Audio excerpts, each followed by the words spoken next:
Good morning everyone. तो आज के अपनी इस क्लास में नेक्स्ट क्वेश्चन जो 25 जैन 2023 शिफ्ट 2 में आया हुआ क्वेश्चन है। क्वेश्चन में पूछा गया है let A comma B comma C be 3x3 matrix such that A is symmetric. Student साथ साथ लिखते जाते हैं। आपको कहा गया है ए सिमेट्रिक। सिमेट्रिक इसका मतलब क्या हो गया स्टूडेंट? इसका मतलब हो गया ए ट्रांसपोज किसके इक्वल दे रखा है? ए के। आगे चलते हैं। B and C are skew symmetric. ध्यान से देखो स्टूडेंट, बी और सी कैसे दे रखे हैं? Skew symmetric. इसका मीनिंग हो गया स्टूडेंट बी का ट्रांसपोज माइनस बी के इक्वल है, इसी तरीके से सी का ट्रांसपोज माइनस सी के इक्वल है। ये मैट्रिक्स स्क्यू सिमेट्रिक और सिमेट्रिक के बारे में। अब आपको S1 और S2 दो स्टेटमेंट्स दी गई हैं। कंसीडर द STM मैंने शॉर्ट फॉर्म में लिख दिया जो कि स्टेटमेंट को डिनोट कर रहा है। S1 और S2 कुछ इस तरीके से हैं। यहां पर S1 में सिमेट्रिक बताया गया है, S2 में भी सिमेट्रिक। स्टार्ट करते हैं स्टूडेंट। सबसे पहले S1 स्टेटमेंट के बारे में डिस्कस कर रहे हैं। अब हम क्या करें, इस कंप्लीट को मैंने थोड़ी देर के लिए स्टूडेंट डी मैट्रिक्स मान लिया। क्या मान लिया? डी। तो लिखा a की पावर 13 b की पावर 26 माइनस b की पावर 26 और a की पावर 13। आपको कहा गया ये सिमेट्रिक है। अगर ये सिमेट्रिक है तो स्टूडेंट इसका ट्रांसपोज अगर इसी के इक्वल आ गया, डी का ट्रांसपोज इसी के इक्वल आ गया, तो हम इसको सिमेट्रिक बोल सकते हैं। तो स्टार्ट करते हैं। प्रूव करने के लिए डी का ट्रांसपोज किया। यहां पर हमने लिखा a 13 b 26 minus b 26 a 13। इधर भी ट्रांसपोज किया। अब मैं कुछ प्रॉपर्टीज यहां पर मेंशन कर देता हूं कि बेटा a प्लस बी का जो ट्रांसपोज होता है वो a transpose plus b transpose होता है।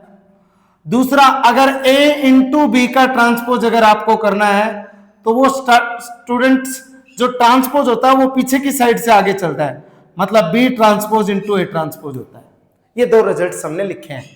अब पहले a माइनस बी का ट्रांसपोज, मतलब स्टूडेंट a 13 b 26 इसका ट्रांसपोज माइनस, यहां पर माइनस होगा तो यहां पर माइनस होगा, b 26 a 13 का ट्रांसपोज। अब इस प्रॉपर्टी का यूज करते हैं। तो स्टूडेंट ध्यान से देखना, ये आ जाएगा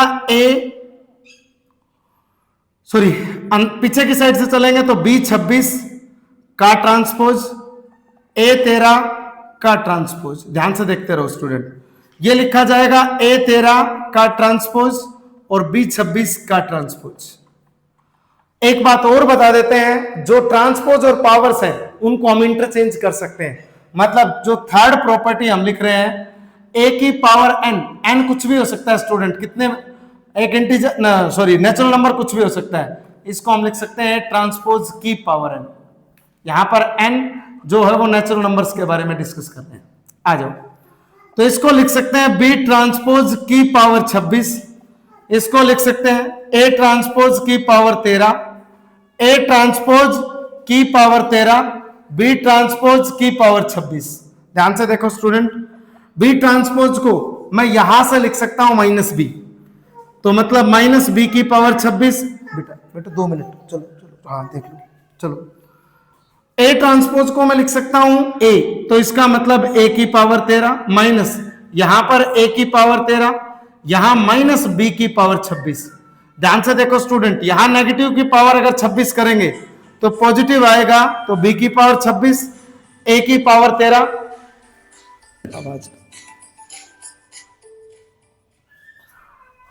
और माइनस यहां a की पावर 13, ये b की पावर 26। ध्यान से देखो स्टूडेंट, क्या यही मैट्रिक्स अपनी ओरिजिनल मैट्रिक्स है? तो आप कहेंगे नहीं। तो हम क्या करते हैं, इसमें से पहले क्या करते हैं, एक बार देखो, अगर मैं माइनस कॉमन ले भी लूं थोड़ी देर के लिए, मान लो मैंने माइनस कॉमन ले लिया इन दोनों में से, तो ये तो बनेगा प्लस का और ये बनेगा माइनस का। तो इसका मतलब क्या हुआ स्टूडेंट, ये अपनी मैट्रिक्स डी है, ध्यान से देखो, लेकिन इसके साथ आया माइनस, और डी का ट्रांसपोज अगर यहां पर माइनस डी के इक्वल आया तो मैट्रिक्स कैसे बनी? Skew symmetric. कैसे बनी स्टूडेंट? Skew symmetric. लेकिन आपको क्या कहा गया है कि ये सिमेट्रिक है, तो इसका मतलब, सॉरी स्टूडेंट ये गलत लग गया निशान, इसका मतलब यहां पर सिमेट्रिक, इसका मतलब ये जो स्टेटमेंट है वो फॉल्स है। ओके, तो ऐसा कोई भी नहीं है, एक फॉल्स यहां दे रखा है, या तो ये ट्रू होगा या S2 ट्रू होगा, या दोनों फॉल्स। अब देख लो दूसरे के बारे में चेक करते हैं, S2 के बारे में आ जाओ। S2 में क्या कहा गया है, मैंने इसको इधर D मान लिया, इसको E मान लेता हूं, E मैट्रिक्स। ये हमारे पास है A26 C13 -C13 और A26। इसका ट्रांसपोज करेंगे स्टूडेंट, में थोड़ा सा शॉर्ट में चलूंगा, इस पूरे का ट्रांसपोज करेंगे तो हमें अच्छे से पता है अलग अलग ट्रांसपोज लगा सकते हैं। वो प्रॉपर्टी हमने ऊपर मेंशन भी कर दिया है, इसमें प्रॉपरली बता भी दिया है। ट्रांसपोज पीछे की साइड से ओपन होगा, इसका मतलब ये आएगा C13, मैं डायरेक्टली प्रॉपर्टी यूज कर रहा हूं, C ट्रांसपोज की पावर 13 हो जाएगा और A ट्रांसपोज की पावर 26, यहां पर माइनस A ट्रांसपोज की पावर 26 और C ट्रांसपोज की पावर 13। ध्यान से देख लो। अब देखो स्टूडेंट, A सिमेट्रिक है तो A ट्रांसपोज को A लिख सकते हैं, C स्क्यू सिमेट्रिक है तो इसका मतलब माइनस C लिख सकते हैं। ध्यान से देखो, माइनस C की पावर 13, A की पावर 26 और ये A की पावर 26 माइनस C की पावर 13। ध्यान से देखते रहो, माइनस की पावर ओड है स्टूडेंट, माइनस बाहर आ जाएगा, ऐसा ही कुछ रहेगा, और यहां पर माइनस की पावर 13 है तो माइनस 12 आएगा, इस माइनस को कर देगा प्लस, मतलब A26 C13। अब देखो इसको मैं ठीक से लिखूं तो इसको लिख सकता हूं स्टूडेंट, यहां लिख रहा हूं, इसको लिख सकता हूं पहले पॉजिटिव वाले टर्म्स को लिख रहे हैं, A26 C13 minus C13 A26।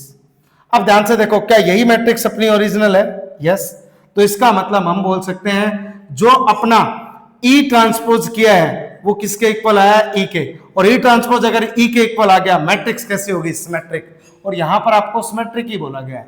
इसका मतलब सेकंड स्टेटमेंट ट्रू है, फर्स्ट फॉल्स।